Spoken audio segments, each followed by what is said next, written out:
lambasting black women. I just kind of hate this idea that like white women and white folks with uteruses and that can experience, birthing, um, that they can't organize.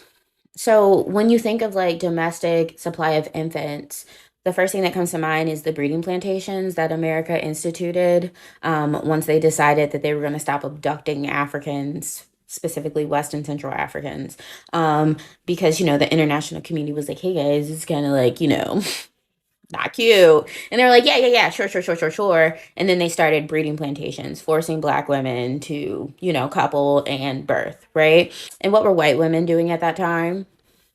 Oh, right. Organizing so they won't get sent to jail or have any kind of like legal or financial consequences when the inevitable black child has the same face as their child because their husbands are great people.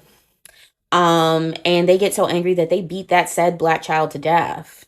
They were organizing that there would be no consequences for that. After World War One, right? Well, during it, black men were sending money home. Their wives could, be homemakers, raise their kids, not have to raise other people's kids, not have to wash other people's sheets and shit.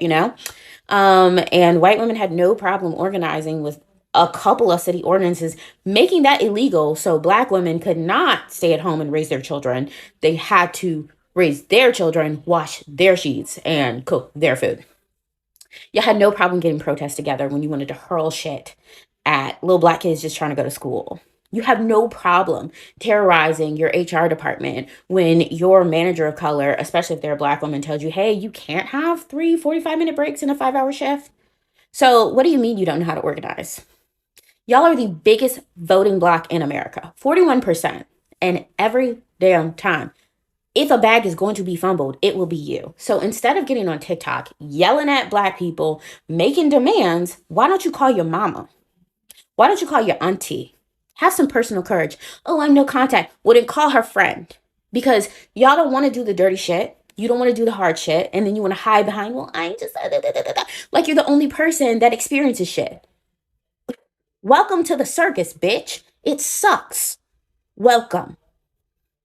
You don't get to put us in the back during the march, hide us during the march, and then push us in the front lines during the war. We have to say that to literally everyone, literally every charge or like cause or etc. People within our group, people outside our group. So, no, you've been organizing since you got your funky asses off that little boat and started terrorizing indigenous people. You know how to do this. Get it together.